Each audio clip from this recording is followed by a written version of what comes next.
नमस्कार, news room live देख रहे हैं आप सब और मैं हूं आपके साथ रूपाली शर्मा और मेरे साथ मेरे सहयोगी शीतल शर्मा भी न्यूज रूम में मौजूद है और हम अगले 1 घंटे तक बात करेंगे देश और दुनिया की तमाम बड़ी खबरों के बारे में। तो सबसे पहले बात करेंगे भारत की, जहां पर आपको बता दें कि कल 7 मई को मॉक ड्रिल जो है वो पूरे देश में देखने को मिलेगी और इस वक्त की बड़ी खबर सामने आ रही है, जहां पर आपको बता दें कि ये ऑर्डर जो है मिनिस्ट्री ऑफ होम अफेयर्स के द्वारा जारी कर दिया गया है कि कल पूरे देश में मॉक ड्रिल की जाएगी।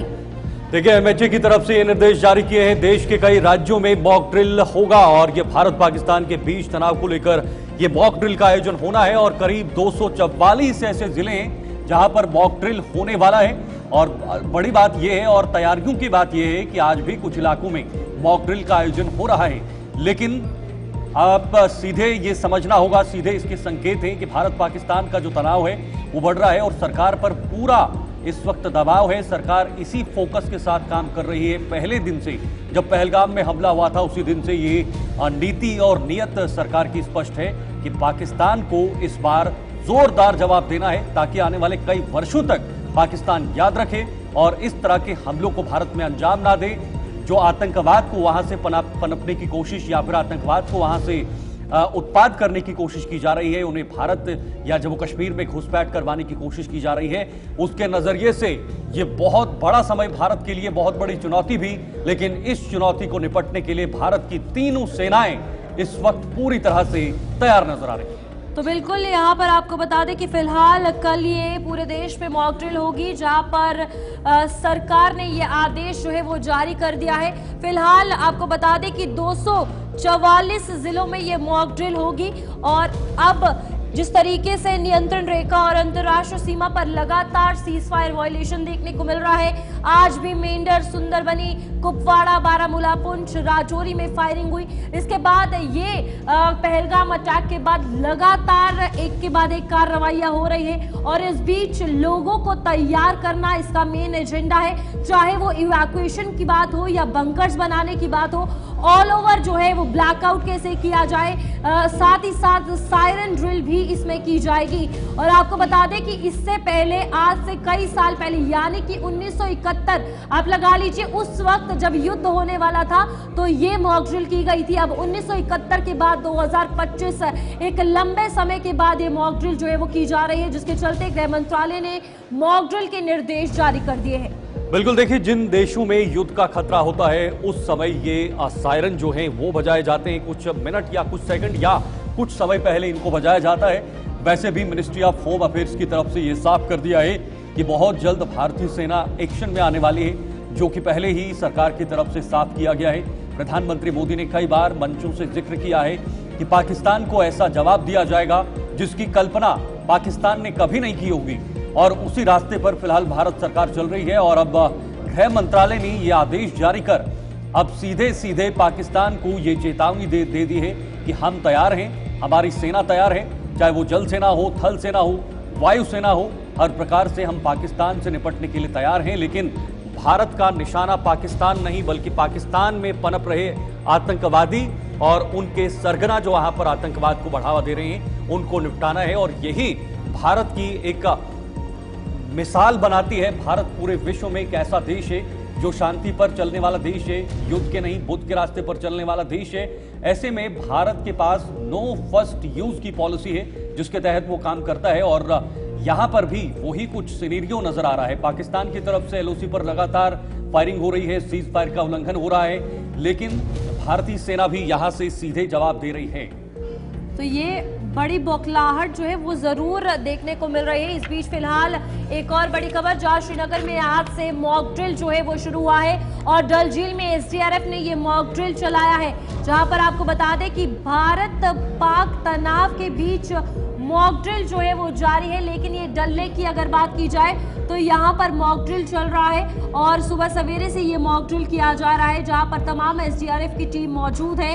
और श्रीनगर की डल झील में ये मॉक ड्रिल की तस्वीरें आप देखिए। यहाँ पर कुछ दिन पहले जो मौसम खराब हुआ था उसके चलते किस तरीके से लगातार आगे भी मौसम खराब हो रहे हैं और इस वक्त ये देखने को मिला कि नौजवान जिसकी कुछ दिन पहले कश्ती डूबने के कारण मौत हुई थी, उन सबसे बचने बचने के लिए कैसे हथकंडे अपनाए जाए, कैसे खुद को बचाया जाए, ये मॉक ड्रिल उसके लिए है। लेकिन जो डिफेंस के हवाले से होनी है वो मॉक ड्रिल कल यानी 7 मई को होने वाली है। बिल्कुल, उससे पहले खबरों में आगे बढ़ेंगे, लेकिन पहले आपको दिखाएंगे श्रीनगर से हमारे संवाददाता इरफान फाजिल की ये खास रिपोर्ट।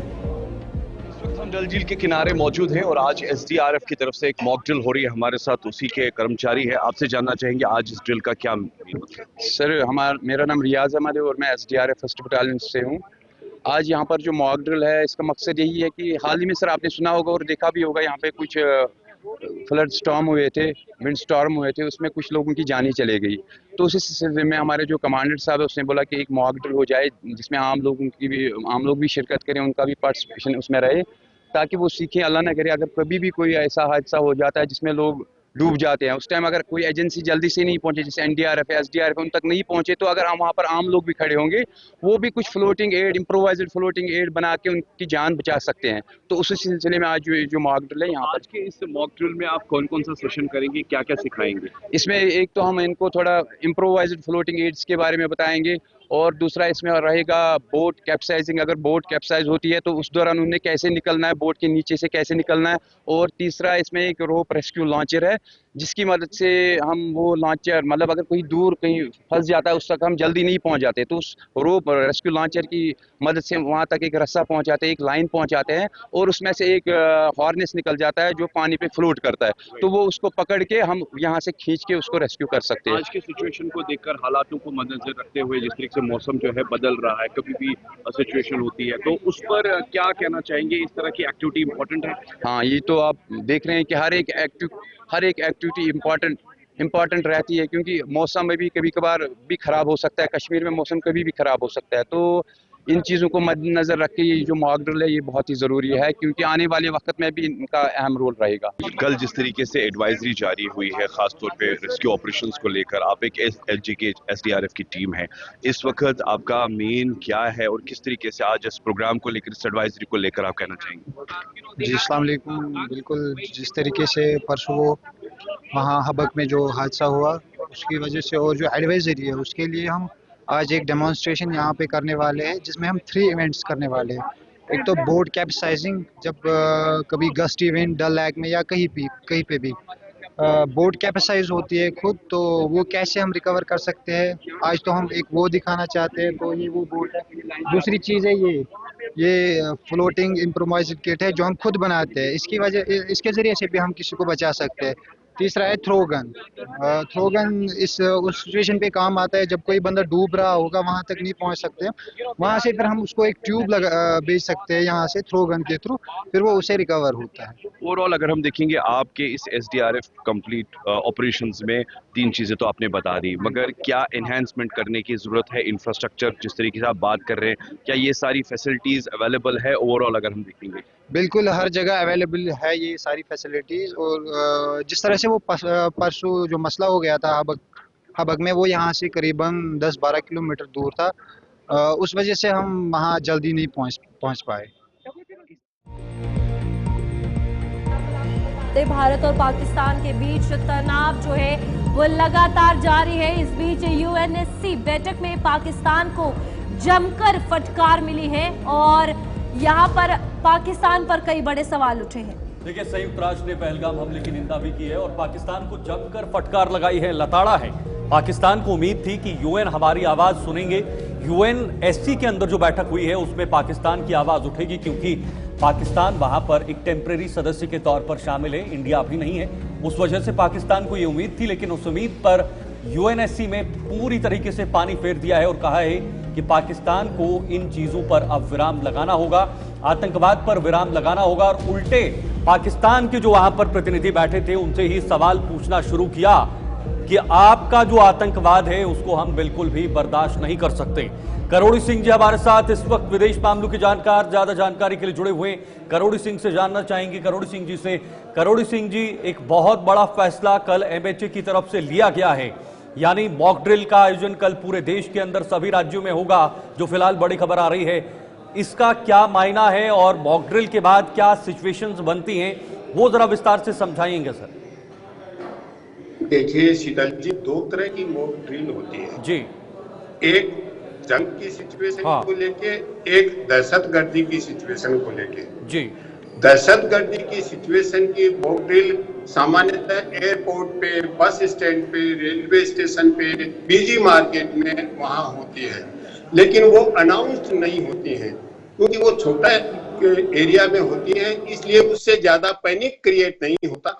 लेकिन वो उसके लिए प्रैक्टिस हो जाती है कि अगर ऐसी कोई कंटीजेंसी आती है, दहशतगर्दी का कोई अटैक होता है एयरपोर्ट पे या बस स्टैंड पे, तो हम कितने इफेक्टिवली, किस गति से हम उसको नियंत्रित करते हैं और किस तरह के वहां के लोगों को रेस्क्यू करते हैं। एक तो वो मॉक ड्रिल है। हाँ। दूसरी वार वाली है। ये वार वाली अनाउंस्ड होती है क्योंकि अनअनाउंस्ड होने पे लार्ज स्केल पे पैनिक क्रिएट हो जाता है, तो हुआ है कि बहुत ज्यादा हालात और खराब हो जाए क्योंकि किसी को मालूम नहीं होगा तो प्रॉब्लम हो जाएगी। इसलिए ये जो जंग वाली मॉक ड्रिल है, ये जन सामान्य में अवेयरनेस लाने के लिए, जन सामान्य को ट्रेनिंग देने के लिए, अगर जंग की स्थिति बनती है तो आप किस तरह से अपने आप को बचाएंगे, किस तरह से अपने दूसरे साथियों को बचाएंगे और किस आपकी भूमिका क्या होती है, आप क्या क्या कर सकते हैं, तो इसका एक अवेयरनेस और ट्रेनिंग का है। तो दोनों मॉक ड्रिल है, अलग अलग है। देखिए, अगर ये अनअनाउंस्ड हो तो ज्यादा अच्छा हो सकता है, लेकिन उससे पैनिक क्रिएट हो जाता है। तो अब जो हम लोग हैं, जो अध्ययन करने वाले हैं, रिसर्च करने वाले हैं, उनके लिए इस ऐसी मॉक ड्रिल का स्टडी करनी चाहिए कि अगर कोई मॉक ड्रिल होती है अनअनाउंस्ड तो उसके इम्पैक्ट क्या होता है मीडिया में, उसके बारे में मिस इन्फॉर्मेशन, डिसइंफॉर्मेशन या इंफॉर्मेशन किस गति से स्प्रेड होती है और जन सामान्य का रेस्पॉन्स या रिएक्शन क्या होता है। तो वो एक वैज्ञानिक अध्ययन का विषय हो सकता है। तो वो हम मीडिया में उतनी बात डिटेल से नहीं कर सकते, किस तरह से वो प्रोसेस होती है।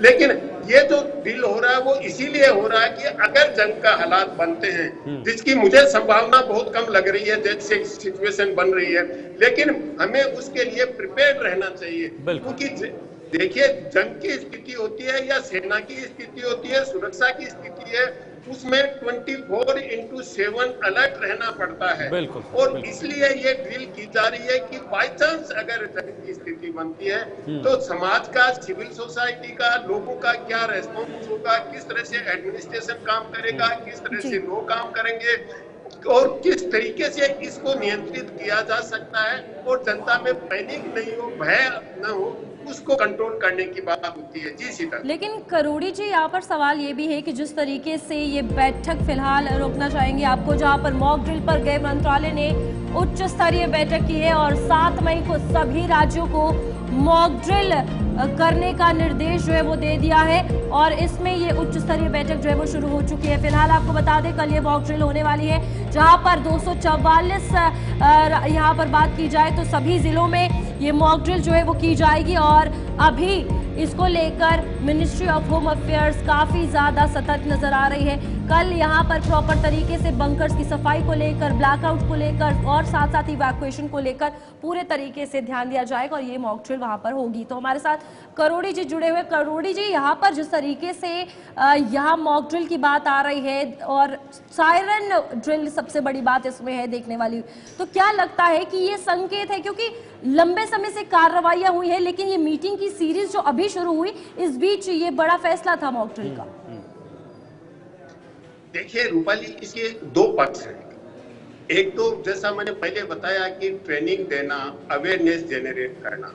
दूसरा यह है कि जो हमारा प्रशासन है या जो सुरक्षा संबंधी फोर्सेज हैं, वो इससे ये जानेंगी कि जन सामान्य कितनी तेज गति से रेस्पॉन्ड करता है, कितनी तेज गति से खुद को बचाता है या अपने दूसरे साथियों को भी बचाता है। क्योंकि सबसे पहले तो खुद को बचाने की बात होती है, फिर दूसरे आपके परिवार के या आस पड़ोस के लोग हैं उनको, उनकी हेल्प करनी होती है। और इसीलिए एक वेल प्रिपेयर्ड प्लान है, क्योंकि ये कैजुअली नहीं लिया जा सकता, इतना लार्ज स्केल पे हो। तो इसीलिए होम मिनिस्ट्री की मीटिंग है और पूरा कोऑर्डिनेटेड होगा और पूरे इन डिस्ट्रिक्ट्स में एक साथ होगा। तो ऐसी स्थिति में दोनों ही बातें, अवेयरनेस भी जनरेट होगी और जो इसको करने वाले हैं सिक्योरिटी फोर्सेज और जो SDRF या दूसरी एजेंसियां हैं, उनको एक लेसन भी मिलेगा कि अब कितनी जल्दी रेस्पॉन्स हमें करना है और कितनी जल्दी रेस्पॉन्स समाज की तरफ से, लोगों की तरफ से आता है और ज्यादा से ज्यादा लोगों को बचाया जा सके। अगर कोई स्थिति बनती है तो इसके लिए डैमेज कंट्रोल की भी एक तरह की ट्रेनिंग मिलेगी कि किस तरह से जो हमारी एजेंसियां हैं वो डैमेज हो सकता है जंग की स्थिति में, उसको मिनिमाइज कैसे कर सकते हैं। हाँ जी, 1971 में जब मॉक ड्रिल का अनाउंसमेंट हुआ था, उसके बाद युद्ध शुरू हुआ था, युद्ध की घंटी बज गई थी। उस समय से अभी जो मॉक ड्रिल का यहाँ पर अनाउंसमेंट गृह मंत्रालय की तरफ से हुआ है, इन दोनों चीजों में अंतर आप क्या देख रहे हैं? इन दोनों परिस्थितियों को आप कैसे भिन्न देखते हैं? मुझे लगता है कि वो पल भी आपने देखे होंगे सर। देखिए, हाँ, उस समय में बिल्कुल स्कूल में स्टूडेंट था और थोड़ा बहुत मेरी मेमोरी में भी है चीजें। उस समय स्थिति कुछ अलग थी क्योंकि वो इस पाकिस्तान को लेके थी, बहुत से जो शरणार्थी यहाँ आ गए थे, तो भारत इस तरीके की मॉक ड्रिल थी। उस समय प्रारंभ में ये नहीं मान के चल रहे थे कि इधर कश्मीर साइड में या हमारे वेस्टर्न साइड में कहीं कोई युद्ध होगा, तो ये तो बाद की युद्ध की स्थिति बनी। लेकिन वो प्रिपरेशन करना तो हमेशा, देखिए, आप वार में जाते हैं ना, तो आपको पूरी प्रिपरेशन के साथ जाना चाहिए, हाफ अटेली नहीं जा सकते। और इसीलिए मैंने कहा था 24/7 प्रिपरेशन होता है। आज की स्थिति थोड़ी सी भिन्न है। एक तो टेक्नोलॉजी बहुत एडवांस आ गई है, क्योंकि उस समय टेक्नोलॉजी इतना एडवांस नहीं थी। तो टेक्नोलॉजी से इंफॉर्मेशन बहुत जल्दी फ्लो होती है और इंफॉर्मेशन फ्लो में मिस इन्फॉर्मेशन भी होती है, करेक्ट इंफॉर्मेशन भी होती है। तो फिर रेस्पॉन्स फिर जनता का अलग तरीके का होता है। तो उस समय तो इतना ज्यादा पैनिक क्रिएट की होने की बात नहीं थी, लेकिन अब तो पैनिक क्रिएट हो जाता है और इसीलिए इसको वेल पब्लिसाइज कर रहे हैं। नहीं तो उस समय हुई थी वो इतनी पब्लिसाइज नहीं थी, इस तरीके से लोगों को मालूम ही नहीं था कि इस तरह। आज तो गांव में लोगों को मालूम है कि मॉक ड्रिल कब हो रही है, उस समय किसी को नहीं मालूम था, हम लोगों को मालूम ही नहीं था, कुछ भी नहीं सुना हमने। वो तो होने के बाद में किसी ने बताया कि मॉक ड्रिल हुई है। तो आज की स्थिति टेक्नोलॉजी की दृष्टि से भिन्न है और समय अलग है, क्योंकि आज के समय अगर युद्ध होता है, जंग होता है, तो बिल्कुल अलग तरीके का होगा। दुनिया का इंटरेस्ट अलग है, दुनिया की स्थिति बदल गई है, टेक्नोलॉजी की बदल गई है। बिल्कुल, तो बिल्कुल बहुत सारी चीजों में बदलाव आया है, ज्यादा एडवांस होगा। बिल्कुल बहुत चीजें बदली हैं, हथियार बदले हैं, जो उपकरण है वो बदले हैं, बहुत सारी चीजों में बदलाव हुआ है। लेकिन करोड़ी जी, ये जो फैसला MHA की तरफ से लिया गया है, इसका क्या मैं ये समझ जाऊं कि अभी जंग की तरफ हम नहीं जा रहे हैं? हाँ, कोई बड़ा कदम यहां पर उठाया जा सकता है या कोई बड़ी स्ट्राइक की जा सकती है, क्या ये संकेत दे रहे हैं? देखिए, जिस तरह से पाक की तरफ से प्रोवोकेटिव स्टेटमेंट्स आ रहे हैं और वो ये कहते हैं कि हम तो एटॉमिक पावर भी यूज कर सकते हैं, तो इसलिए वार, जंग हो या न हो, लेकिन हमें प्रिपेयर्ड तो रहना चाहिए ना अपनी सुरक्षा के लिए। हम कोई इंडिया ऑफेंसिव एटीट्यूड कभी नहीं अपनाया। इंडिया का तो इतना सा कहना है कि पाकिस्तान जंग को, दहशतगर्दी को सपोर्ट नहीं करे, और इसीलिए इंडिया की नीति ये रही है कि दहशतगर्दी और बातचीत एक साथ नहीं चल सकती। पाकिस्तान दहशतगर्दी को छोड़ दीजिए, संवाद शुरू हो जाएगा, कोई दिक्कत नहीं है। लेकिन अभी जो पहलगाम में हुआ, ये फिर से पाकिस्तान ये कह दिया कि हम दहशतगर्दी तो छोड़ ही नहीं सकते, तो जंग की स्थिति बन सकती है। इसलिए हमें प्रिपेयर तो रहना चाहिए ना। ठीक है करोड़ी जी, बना के रख रहा हूं आपको, क्योंकि एक बड़ी खबर फिलहाल अपने दर्शकों को बताना चाहेंगे। करोड़ी जी वापस लौटेंगे आपके पास। बड़ी खबर, जम्मू कश्मीर में सभी धार्मिक संस्थानों की सुरक्षा बढ़ा दी गई है। बड़ी खबर है, पर्यटन स्थलों की सुरक्षा को भी बढ़ा दिया गया है। जम्मू कश्मीर में जितने भी धार्मिक स्थल हैं, उनकी सुरक्षा को बढ़ाने का यहां पर फैसला लिया गया है। यहाँ पर आपको बता दें कि श्री तिरुपति बालाजी मंदिर की भी सुरक्षा बढ़ा दी गई है। CRPF के जवानों की तैनाती यहाँ पर कर दी गई है और जम्मू कश्मीर में अब सुरक्षा के और कड़े इंतजाम, जहाँ पर पर्यटन स्थलों यानी कि टूरिस्ट स्पॉट्स के साथ साथ जितने भी रिलीजियस एरियाज है, सभी रिलीजियस डेस्टिनेशन पर भी, जिसमें ये जम्मू का एक तिरुपति बालाजी मंदिर भी है, उसमें भी सुरक्षा जो है वो बढ़ा दी है। सीआरपीएफ के जवान और तैनात कर दिए गए हैं क्योंकि लगातार टेंस सिचुएशन और टेंशन का माहौल जो है वो देखने को मिल रहा है। इस बीच जम्मू कश्मीर हाई अलर्ट पर है और अब और मंदिरों की सुरक्षा भी बढ़ा दी गई है क्योंकि यहाँ पर फिलहाल सीआरपीएफ के जवानों की अगर बात की जाए दिन रात तैनाती है और साथ ही साथ अब दोगुनी जो है और फोर्स देखने को मिलेगी सभी धार्मिक स्थलों के साथ साथ जितने भी टूरिस्ट एरिया है वहां पर। शिल्पा शर्मा को सुनिए जरा। शिल्पा शर्मा ने ग्राउंड जीरो से एक रिपोर्ट तैयार की है। पहलगाम टेरर अटैक के बाद इस समय सुरक्षा व्यवस्था को कड़ा कर दिया गया है। धार्मिक स्थान हो या फिर पर्यटन स्थल हो, वहां पर सुरक्षा व्यवस्था इस समय बढ़ा दी गई है। इस समय हम जम्मू के त्रिपुटी बालाजी मंदिर में मौजूद है जहां पर श्रद्धालु मत्था टेकने के लिए यहां पर पहुंचते हैं और इस समय सुरक्षा व्यवस्था कड़ी यहां पर देखने को मिल रही है। इस साफ तौर पर आप तस्वीरों में देख सकते हैं सीआरपीएफ के जवानों को तैनात किया गया है और आने जाने वाले हर एक श्रद्धालु पर यहाँ पर जो है वो निगरानी रखी जा रही है। जो भी श्रद्धालु यहाँ से गुजर रहा है उससे पूरी तरीके से जो है वो पूछा जा रहा है और उसी के बाद अंदर जो है उन्हें प्रवेश करने दिया जा रहा है। यानी कि पूरी निगरानी इस समय सीआरपीएफ के जवान रखते हुए नजर आ रहे हैं। चप्पे चप्पे पर इस समय जो है वो निगरानी रखी जा रही है और त्रिपुटी बालाजी मंदिर जो कि आप देखिए यहाँ पर श्रद्धालु जो है वो काफी ज्यादा यहाँ पर पहुंचता है और इस मंदिर की बात करें तो आप देखें कि अलग अलग जगहों से त्रिपुटी बालाजी मंदिर के दरबार में पहुंचते हैं, मत्था टेकने के लिए यहाँ पर पहुंचते हैं और श्रद्धालु की लंबी लंबी कतारों में लाइन भी यहाँ पर जो है वो देखने को मिलती है। पहलगाम टेरर अटैक के बाद लगातार सुरक्षा व्यवस्था जो है वो इस समय कड़ी कर दी गई है। धार्मिक स्थल हो या फिर पर्यटन स्थल हो, वहां पर सुरक्षा व्यवस्था जो है वो कड़ी कर दी गई है और ये जम्मू का त्रिपुटी बालाजी मंदिर है जहां पर इस समय सीआरपीएफ के जवानों को तैनात किया गया है और यहाँ पर चप्पे चप्पे पर जो है वो जवानों की तैनाती देखने को मिल रही है। आप देखिए पर्यटन जो टूरिस्ट है अलग अलग जगहों से, अलग अलग राज्य से टूरिस्ट यहाँ पर पहुंच रहा है और खासतौर पर जम्मू में त्रिपुटी बालाजी मंदिर जब से बना है तब से यहाँ पर जो है वो काफी ज्यादा टूरिस्ट मंदिर के यानी कि दरबार में पहुंचते हैं, त्रिपुटी बालाजी के दरबार में पहुंचते हैं और मत्था टेकते हैं और लगातार टूरिस्ट यहाँ पर जो है यानी कि श्रद्धालुओं की जो संख्या है वो भी काफी ज्यादा यहाँ पर देखने को मिलती है, जिसके चलते स्थिति को जो है यानी कि पूरी तरीके से नियंत्रण रखा जाए इसको लेकर यहाँ पर सीआरपीएफ के जवानों को जो है वो तैनात किया गया है और यहाँ पर जवानों की यानी कि जवान जो है वो पूरी तरीके से निगरानी रख रहे हैं। त्रिपुटी बालाजी मंदिर की अगर हम बात करें तो उससे पहले काफी समय पहले जो है वो यहाँ पर आईजी को लेकर जो है वो भी सूचना यहाँ पर दी गई थी, लेकिन वो सूचना पूरी तरीके से जो है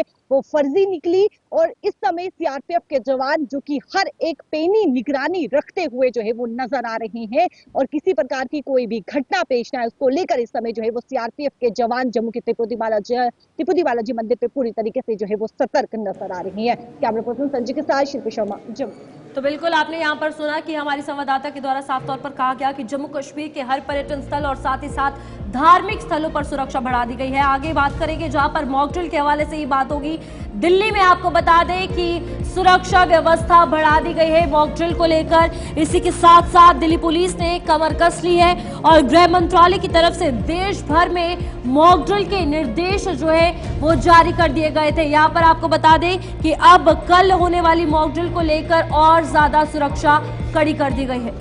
बिल्कुल, देखिए राजधानी दिल्ली को इस वक्त अलर्ट मोड पर रखा हुआ है। कल मॉक ड्रिल होना है, इसको लेकर फिलहाल राजधानी दिल्ली में सुरक्षा चाक चौबंद नजर आ रही है। दिल्ली पुलिस ने मॉक ड्रिल को लेकर कमर कस ली है क्योंकि कल ये पूरे देश में या कई ऐसे राज्य जो होंगे जिनमें मॉक ड्रिल होना है, गृह मंत्रालय की तरफ से देश भर में मॉक ड्रिल के जो निर्देश हैं वो जारी किए गए हैं। इसी बीच हमारे साथ करोड़ी सिंह जी लगातार बने हुए। एक बार फिर से मैं करोड़ी जी का रुख करना चाहूंगा। करोड़ी जी, देखिए दिल्ली पुलिस ने अभी से कमर कस ली है और सभी राज्य, जितने भी राज्य हैं या जो बॉर्डर इलाके में राज्य पड़ते हैं, चाहे वो जम्मू कश्मीर हो, पंजाब हो, राजस्थान हो, गुजरात हो, ये सभी ऐसे राज्य हैं जिन्होंने अभी से तैयारियां शुरू कर दी हैं। पुलिस अलर्ट मोड पर है।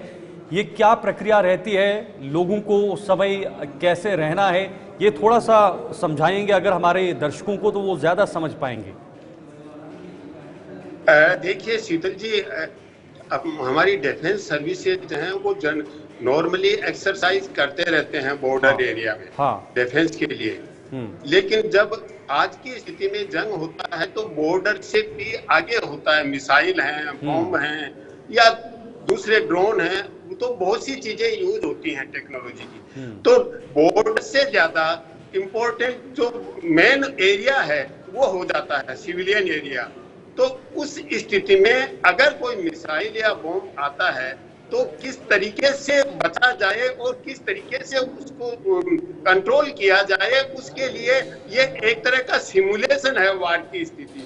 देखिए डिफेंस वाले तो करते हैं, रेगुलर एक्सरसाइज होती है बॉर्डर पे, दूसरे देशों के साथ मिलकर करते हैं, बाइलेटरल भी होता है, मल्टीलेटरल भी होता है, लेकिन इस तरह की मॉक ड्रिल है ये सिविलियंस को बचाने के लिए, सिविलियंस के लिए होती है। हाँ। मिलिट्री वालों के लिए मिलिट्री तो करती है कि अंदर देश के अंदर की साइड में किस तरह से हमारी सिक्योरिटी फोर्सेज हैं, कितने अलर्ट मोड पे रहे, किस तरीके से रहे, एक तरह का सिमुलेशन है, जैसे प्रैक्टिकल करते हैं हम लेबोरेटरी में, उस तरह का प्रैक्टिकल है। और उसको फिर अगर वो स्थिति बनती है तो उसको हम वास्तविकता में किस तरीके से हम डैमेज को बचा सकते हैं। देखिए वार जंग होता है, डैमेज होता है, लेकिन उसको हम मिनिमाइज कैसे कर सकते हैं या हमारा रोल क्या हो सकता है। इसमें शायद वो भी हो सकता है कि जो कंड्यूट हैं, जो इंटेलिजेंस वाले हैं या स्पाइस हैं, तो उनको लेके भी कुछ बातें सामने आएंगी कि अगर कोई आपके यहाँ किस तरह की एक्टिविटी कर रहा है, उसके लिए भी आप ध्यान रखें। जो मेन कंपोनेंट नहीं है ड्रिल का, लेकिन वो ड्रिल के साथ जुड़ा हुआ होगा कि कोई ड्रिल होती है तो कोई किस तरह से, अगर कोई बम गिरता है तो किस तरह से रिएक्ट करता है। हो सकता है कि वो दुश्मन का एजेंट हो और वो खुद वहां पैनिक क्रिएट करने की कोशिश करे, हालात बिगाड़े, तो वो कंपोनेंट इसमें रखा जाएगा। जी सीता। लेकिन यहाँ पर एक सवाल यह है कि जिस तरीके से कहा गया कि 1971 के बाद ये आज मॉक ड्रिल होगी जो 7 मई को होने वाली है,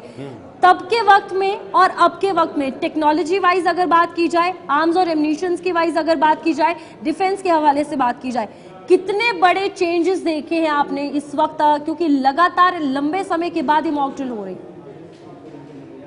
देखिए मैंने आपको अभी बताया कि पहले जो वार था वो बॉर्डर पे होता था, मिलिट्री आप लड़ती थी और अंदर की साइड में हमारी पुलिस है, लॉ एंड ऑर्डर मशीनरी है, वो वहां शांति बनाए रखती थी और जनता को ट्रेनिंग देती थी, जनता में अवेयरनेस देती थी। लेकिन आज वार का तरीका बदल गया है।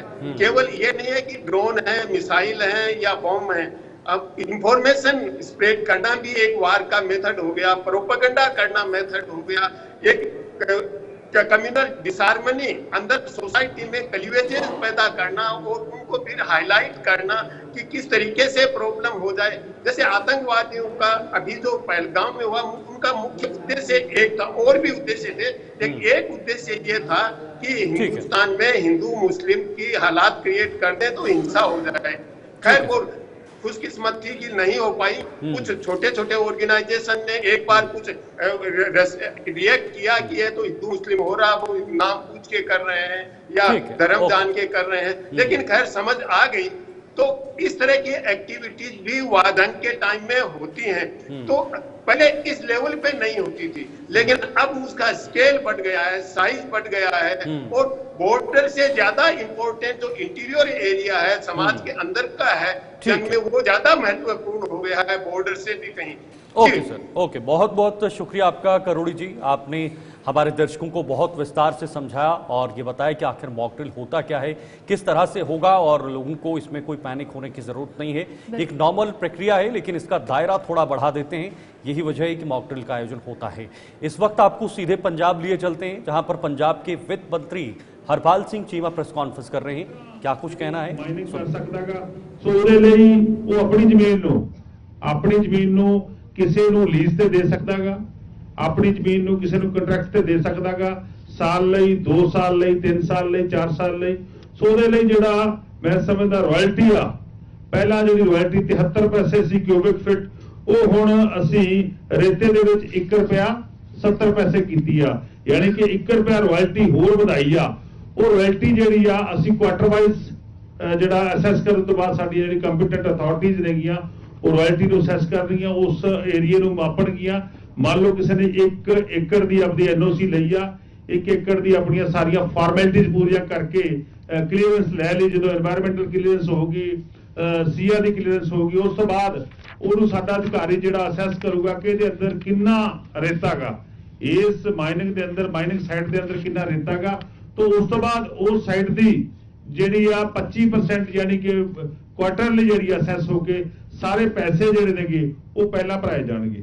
ਯਾਨੀ ਕਿ ਉਹ ਕੱਲ ਨੂੰ ਇਹ ਨਹੀਂ ਕਲੇਮ ਕਰ ਸਕਦਾ ਕਿ ਜੀ ਮੈਂ ਤਾਂ ਇਸ ਚੋਂ ਉਹਨਾਂ ਰੇਤਾ ਜਿੰਨਾ ਮੇਰਾ ਬਣਦਾ ਸੀ ਨਹੀਂ ਕੱਢਿਆ ਜਾਂ ਘੱਟ ਕੱਢਿਆ ਜਾਂ ਕਿਸੇ ਕਾਰਨ ਮੇਰਾ ਰੇਤਾ ਰਹਿ ਗਿਆ ਜਾਂ ਬਾਰਿਸ਼ ਆ ਗਈ ਜਾਂ ਕੋਈ ਵੀ ਕਿਸੇ ਵੀ ਚੀਜ਼ ਦੀ ਉਹ ਕਲੇਮ ਨਹੀਂ ਕਰ ਸਕਦਾ। ਉਹਨੂੰ ਉਹਨੇ ਪੈਸੇ 100% ਦੇਣੇ ਪੈਣਗੇ। ਇਸੇ ਤਰੀਕੇ CRMS ਜਿਹੜੀ ਆ ਕ੍ਰਸ਼ਰ ਮਾਈਨਿੰਗ ਸਾਈਟ ਪਾਲਿਸੀ ਆ, ਉਹਦੇ ਅੰਦਰ ਵੀ ਜਿਹੜਾ ਓਨਰ ਆਗਾ ਲੈਂਡ ਦਾ ਓਨਰ ਆ ਉਹਨੂੰ ਰਾਈਟ ਦਿੱਤੇ ਗਏ ਨੇ ਕਿ ਤੁਸੀਂ ਵੀ ਆਪਣਾ ਕ੍ਰਸ਼ਰ ਲਾ ਕੇ ਤੁਸੀਂ ਵੀ ਕੰਟਰੈਕਟ ਕਰਕੇ ਜਿਹੜਾ ਉੱਥੇ ਮਾਈਨਿੰਗ ਕਰ ਸਕਦੇ ਹੋ। ਸੋ ਇਹਦੇ ਨਾਲ ਕੀ ਹੋਇਆ ਕਿ ਅੱਗੇ ਜਿਹੜੇ ਕ੍ਰਸ਼ਰ ਵਾਲੇ ਸੀ ਉਹ ਗੈਰ ਕਾਨੂੰਨੀ ਮਾਈਨਿੰਗ ਕਰਦੇ ਸੀ, ਕਿਤੋਂ ਲਿਆ ਕੇ ਕਰਦੇ ਸੀ। ਹੁਣ ਕ੍ਰਸ਼ਰ ਉਸ ਲੈਂਡ ਦਾ ਓਨਰ ਜਿਹੜਾ ਗਾ ਉਹ ਵੀ ਆਨਲਾਈਨ ਐਪਲੀਕੇਸ਼ਨ ਪਾ ਕੇ ਆਪਣੀ ਨੈਸੈਸਰੀ ਪਰਮਿਸ਼ਨਾਂ ਲੈਣ ਤੋਂ ਬਾਅਦ ਜਿਹੜਾ ਉੱਥੇ ਆਪਣੀ ਮਾਈਨਿੰਗ ਕਰ ਸਕਦਾ ਗਾ। ਇਹਦੇ ਲਈ ਇੱਕ ਡਿਸਟ੍ਰਿਕਟ ਲੈਵਲ ਦਾ ਸਰਵੇ ਹੋਊਗਾ। ਵੱਡੀ ਗੱਲ ਆ ਕਿ ਇਹਦੇ ਲਈ ਡਿਸਟ੍ਰਿਕਟ ਲੈਵਲ ਦਾ ਸਰਵੇ ਹੋਊਗਾ।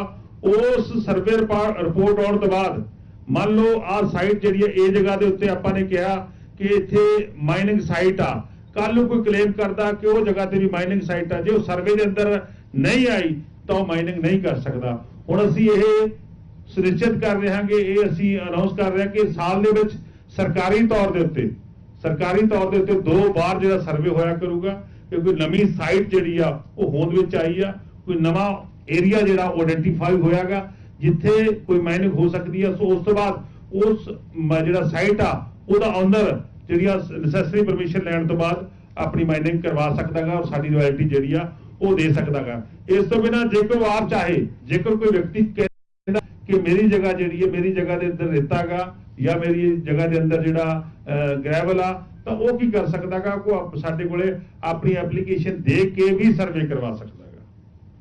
ਉਹ ਇਹਨਾਂ 2 ਸਰਵੇਆਂ ਤੋਂ ਬਿਨਾਂ ਵੀ ਸਰਵੇ ਕਰਵਾ ਸਕਦਾਗਾ। ਸਰਵੇ ਕਰਨ ਤੋਂ ਬਾਅਦ ਉਹਦੀ ਜਿਹੜੀ ਸਾਈਟ ਆ ਉਹ ਅਸੀਂ ਉਹਨੂੰ ਅਲਾਉ ਕਰ ਦਾਂਗੇ, ਪਰ ਲੇਕਿਨ ਉਸ ਤੋਂ ਪਹਿਲਾਂ ਉਹਨੂੰ এনवायरमेंटल ਕਲੀਅਰੈਂਸ ਜਿਹੜੀ ਆ ਉਹ ਲੈਣੀ ਪਊਗੀ।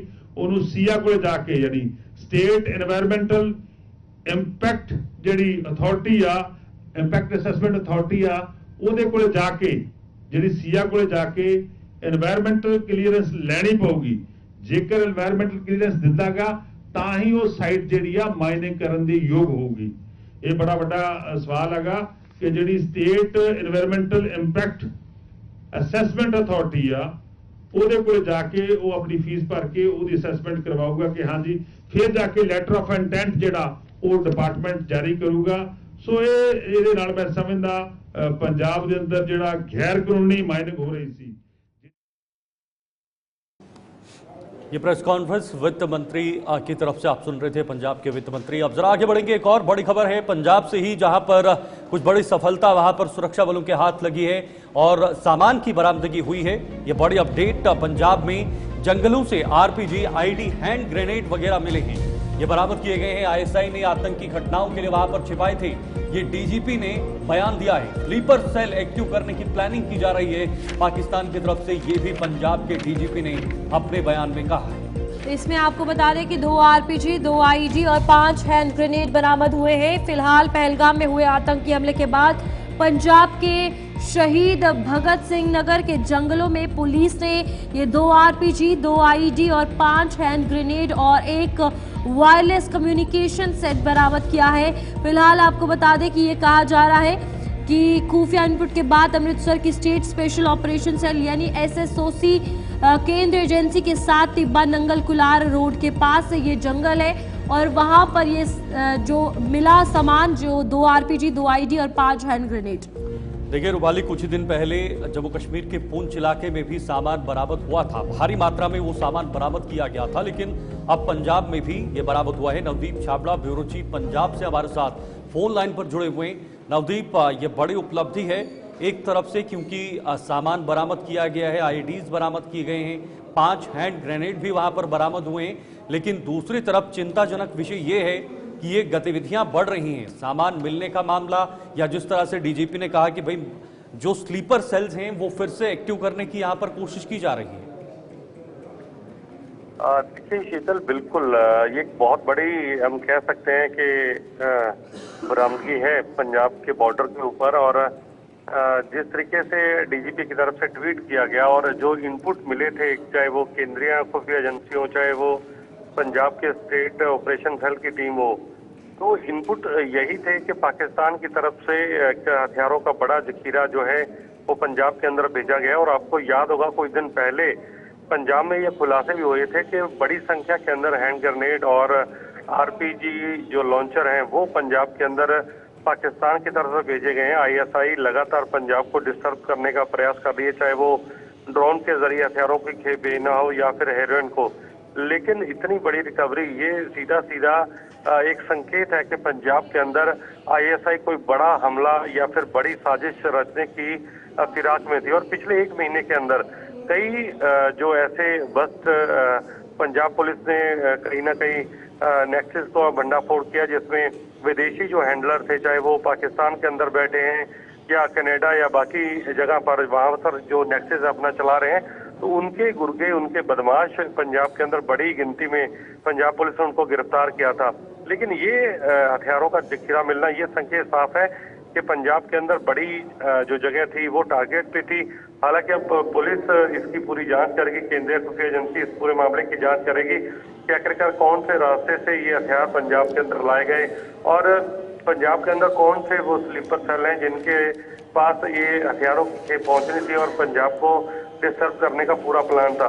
लेकिन हम ये कह सकते हैं कि बॉर्डर के ऊपर एक तरफ जहां पर जो पूरा तनाव है, तो ऐसे में ये बरामदगी होना कहीं ना कहीं खतरे का संकेत जरूर था पंजाब के लिए कि अगर ये स्लीपर सेल के हाथ में लगते तो पंजाब के अंदर कोई ना कोई बड़ा हमला जो है वो जरूर हो सकता था। ठीक है नवदीप, बहुत बहुत धन्यवाद हमारे साथ जुड़ने के लिए और तमाम जानकारी देने के लिए। तो ये बड़ी बरामदगी जो है पंजाब के जंगलों में हुई है। फिलहाल आगे बढ़ेंगे जहां पर मौसम के हवाले से बात होगी और आपको बता दें कि मौसम को लेकर यूपी में मिजाज जो है वो बिगड़ता हुआ नजर आया है, जहां पर आंधी बारिश से 4 लोगों की मौत वाकया हुई है। फिलहाल बहराइच, अलीगढ़ और औरैया में यह हादसा पेश हुआ है, जहां पर मौसम के बिगड़ते मिजाज के चलते 4 लोगों की मौत हुई।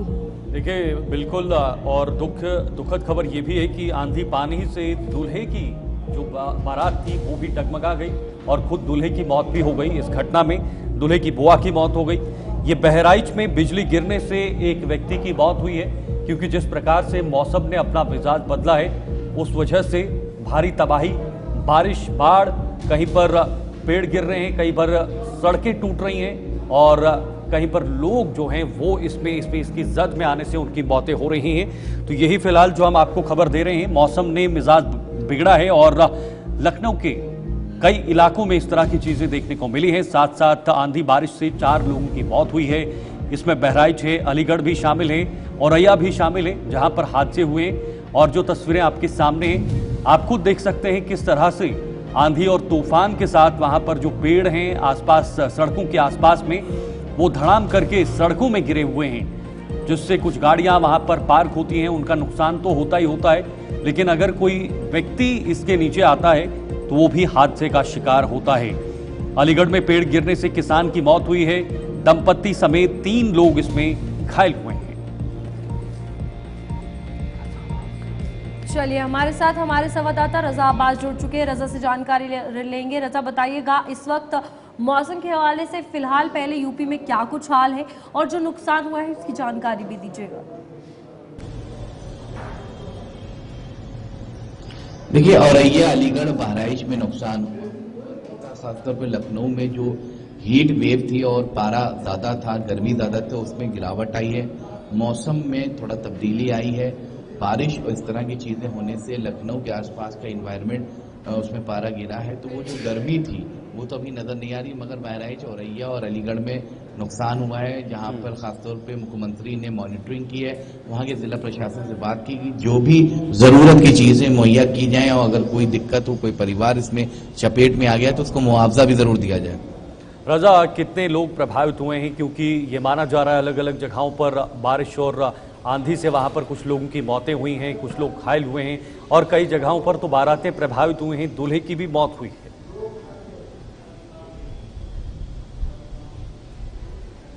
देखिए, जाहिर सी बात है, उस तरह से कैजुअलिटीज तो नहीं हुई है, मगर 1-2 घटना हुई है जिसमें मृत्यु हुई है और एक बारात जो है प्रभावित हुई है, उसकी दूल्हे की बुआ को चोट आई है, दूल्हा की बारात वापस चली गई। इस तरह से आंधी तूफान आया कि कोई भी प्रोग्राम होता हुआ नजर नहीं आया।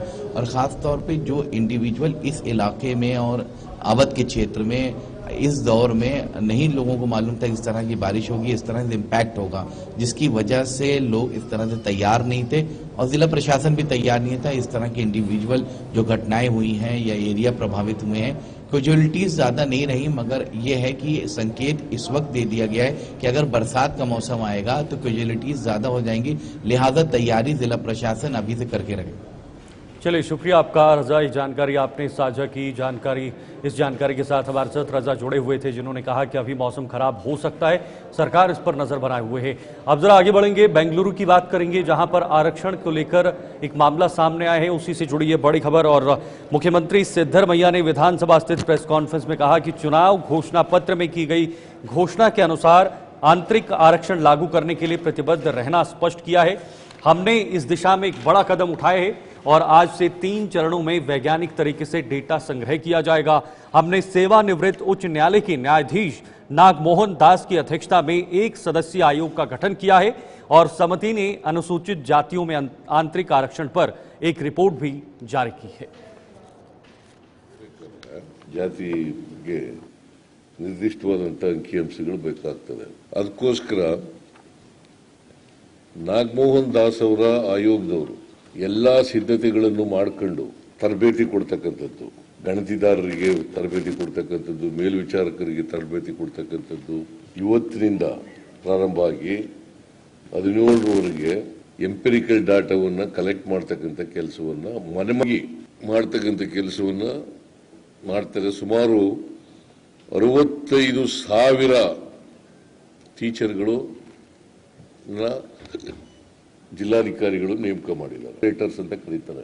10 ರಿಂದ 12 ಜನಕ್ಕೆ ಒಬ್ಬ ಮೇಲ್ವಿಚಾರಕರು ಇರ್ತಾರೆ. ಇದು ಮನೆ ಮನೆಗೆ ಹೋಗಿ ಭೇಟಿ ಕೊಡೋದ್ರ ಜೊತೆಗೆ ಅವರು ಮೊದಲನೇ ಹಂತದಲ್ಲಿ 5/5/25ರಿಂದ 17/5/25ವರೆಗೆ ಮನೆ ಮನೆ ಸಮೀಕ್ಷೆ ಕೈಗೊಳ್ಳಲಾಗುತ್ತದೆ. ಎರಡನೇ ಹಂತದಲ್ಲಿ तो बिल्कुल यहाँ पर दूसरी तरफ आपको बता दें कि सीईओ अनुज चौधरी को लेकर अगर बात की जाए तो उनके खिलाफ एक बयान जो है वो दर्ज किया गया है और सीईओ अनुज चौधरी के विरुद्ध सेवा नियमावलियों के लगातार उल्लंघन के आरोप में आरोपों की अपनी शिकायत के संबंध में आजाद अधिकार सेवा के राष्ट्रीय अध्यक्ष अमिताभ ठाकुर ने एसपी कार्यालय में अपने बयान दर्ज किए हैं। सीईओ अनुज चौधरी के खिलाफ अमिताभ ठाकुर ने साक्ष्य भी प्रस्तुत किए हैं और सीईओ अनुज चौधरी के हाथ में गदा लेकर जुलूस में शामिल होने पर अमिताभ ठाकुर ने शिकायत भी की है।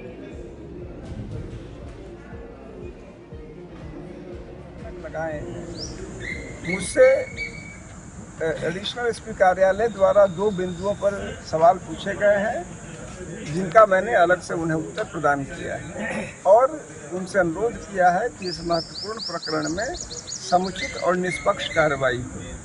जी, निश्चित रूप से वो क्लीन चिट मिली थी, जिस पर मैंने यह आपत्ति की थी कि यह भी एक शासनादेश का उल्लंघन था, जिसमें कहा गया है कि बिना शिकायतकर्ता का पक्ष जाने किसी भी सुनवाई को समाप्त न किया जाए। और